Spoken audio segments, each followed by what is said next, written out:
When we think of Vikings, we picture axes, shields, and dragon-headed ships cutting through the fog. But the real secret weapon of the Norsemen wasn't made of steel. It was made of protein. You see, a long ship isn't just a boat. It's a calorie-burning torture chamber. A Viking rower burned over 5,000 calories a day, twice what a modern soldier consumes. Without a constant stream of high-octane fuel, the muscle behind the raids would wither and die in the middle of the Atlantic. But how do you feed 30 hungry men for weeks on the open ocean without a refrigerator, a freezer, or even a stove? The answer lies in a deep scientific mastery of rot.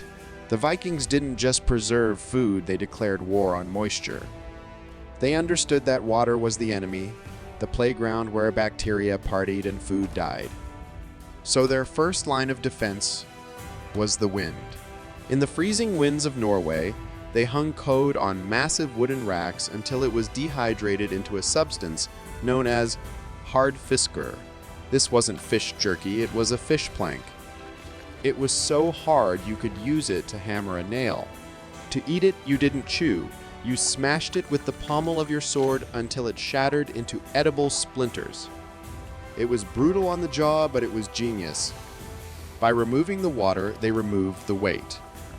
A ship could carry tons of this protein-dense seawood without slowing down. But man cannot live on fish sticks alone. You need fat, you need meat, and you need vegetables. And since salt was a luxury item literally worth its weight in silver, the Vikings had to find a cheaper, grosser way to keep their steaks from turning green. Enter the unsung hero of Viking gastronomy way. Today, we throw it in protein shakes. 1,000 years ago, it was the Viking equivalent of formaldehyde. When they made their thick yogurt called skyr, they were left with barrels of sour, acidic liquid. Instead of dumping it, they realized that this waste was a biological weapon against decay. They would take cooked meat, pork, beef, even lamb, and drown it in vats of whey. The lactic acid was so potent that it created a hostile environment where no bacteria could survive. This sour meat could last for months in the damp hull of a ship without spoiling. It tasted tangy, acidic, and probably pretty weird to modern palates, but it was safe. It created a perfect, sustainable loop. The cows gave milk for cheese, the cheese gave whey for the meat, and the meat fed the sailors who protected the cows. It was zero-waste survivalism at its finest. But proteins are easy compared to the nightmare of keeping vegetables fresh. Scurvy, the sailor's rot, was a ghost that haunted every voyage. To fight it, you needed vitamin C, which disappears as plants decay. The Vikings didn't know about vitamins, but they knew about onions. Onions were the gold bars of the vegetable world because their natural skins kept them fresh for weeks. But for softer veggies, like cabbage, they turned to fermentation. By packing greens in salt water and letting them ferment into a primitive sauerkraut, they locked in the nutrients. They essentially pickled their way across the ocean. So the pantry is full of sour meat and rock-hard fish. Now let's talk about the fuel tank. The Viking diet wasn't about flavor, it was about thermal density. When you are wet, cold, and rowing against a gale, a salad is useless. You need fat. Barrels of it. The most prized cargo on a longship wasn't gold, it was butter. Salted, fermented butter that could sit at room temperature for months without going rancid. We have historical records of Viking laws dictating rations, and they are staggering. A sailor was entitled to a massive daily scoop of butter and barley flour. Why? Because fat burns slow and hot. It kept their body temperatures up in the freezing spray. They would smear butter on their dried fish, mix it into their cold porridge, or just eat it straight. It was the antifreeze for their blood.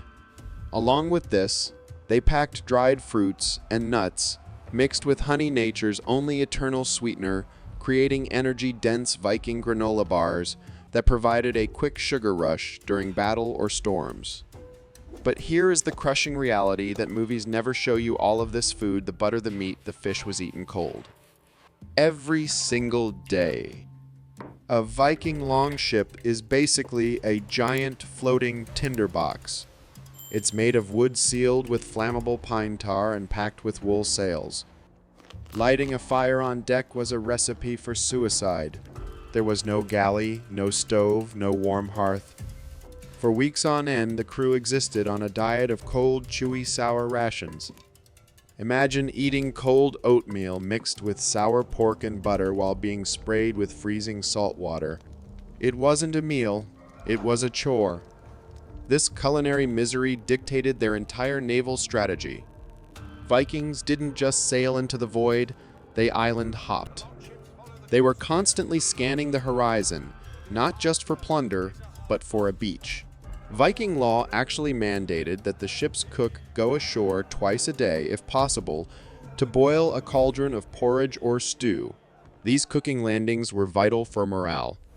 A hot meal was the only thing that could thaw the ice in their veins and remind them they were human. But stopping on land brought its own dangers. You were vulnerable to ambush. So the cook had to be fast, and the crew had to be ready to fight with a spoon in one hand and a sword in the other. Yet even with all these precautions, there was an enemy on board that no sword could kill the stowaways. A ship's pantry is a buffet for rats. Rodents could chew through barrels, eat the precious grain, and spread plague through the crew. A rat infestation could starve a voyage before it reached England. The Vikings' solution was elegant, ruthless, and fuzzy. They brought cats. The ship's cat wasn't a pet. It was a non-commissioned officer. These Norse forest cats were big, muscular hunters bred to survive the cold. They patrolled the cargo hold, guarding the butter and the barley with lethal efficiency.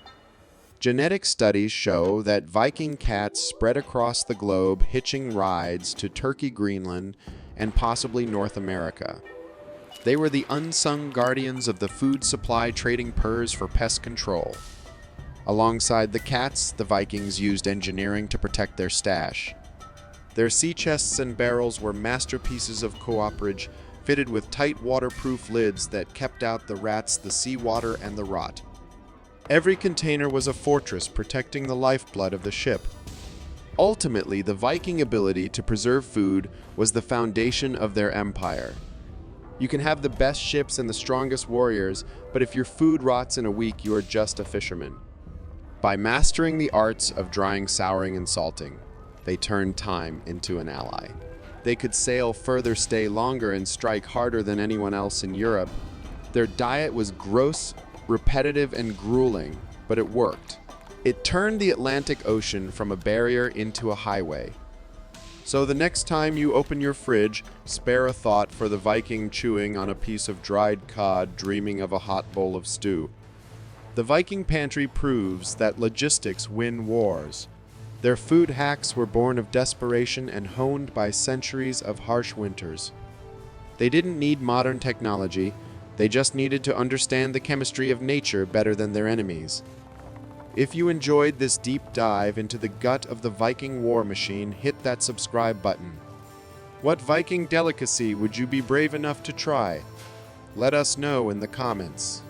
And if you want to know how they survived the freezing cold without a heater, check out this next video.